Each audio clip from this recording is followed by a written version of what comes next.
சாயந்தரம் இல்ல இங்க இளியூர்ல புடவை வாங்கி கொடுத்தாங்க. அவங்க சொன்னாங்க 11 மணிக்கெல்லாம் நீங்க வந்துருங்க அப்படின்னு. சரின்னு கிளம்பி வந்துட்டா. பாப்பா வேற கூப்பிட்டு நின்று முல்ல போயெல்லாம் தம்பி வேலைக்கு போகுது கொண்டு விட்டு போற வாங்கன்னு வந்துட்டாங்க.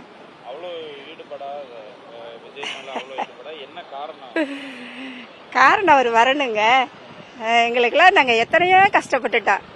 கவர்மெண்ட்ல இருந்து எங்களுக்கு எந்த ஆதாயம் கிடையாது. எது வரையிலும் எதையுமே வாங்க கிடையாது. ரெட்டலைக்கு தான் இவ்வளவு நாளா 56 வயசு ஆகுது. ரெட்டலைக்கு தான் இவ்வளவு நாளா ஓட்டு போட்டா. அம்மா போயிட்டாங்க, அதுல இருந்து ரெட்டலையும் விட்டுட்டோம். போன வருஷம் பாலா போன சீமா நாய்க்கு போட்டு தொலைஞ்சிட்டேன். இப்படி பேசுமா இப்படி பண்ணுவான்னு நினைச்சா அவனுக்கு போட்டிருக்கவே மாட்டேன். என் ஓட்டு இல்லாட்டி கூட பரவாயில்ல அப்படின்னு. இந்த மாற்றம் வரணும், தம்பி வரணும், நல்லது செய்யணும், மக்கள் எல்லாத்துக்குமே நல்லது செய்யணும்.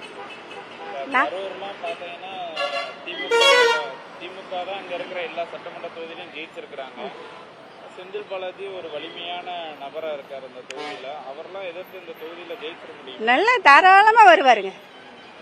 இந்த முன்னோர்கள் ஓட்டை தவிர இப்ப வந்த இளவட்டங்கள் ஓட்டு அவருக்கு ஃபுல்லா உழுவுங்க. சத்தியமா என் ஓம் சக்திக்கு தவறாம போயிட்டு இருக்கேன். போன வருஷம் பால்கோட்டை எடுத்த தளபதி வரணும் அப்படின்னு பால்கோட்டை எடுத்தேன்.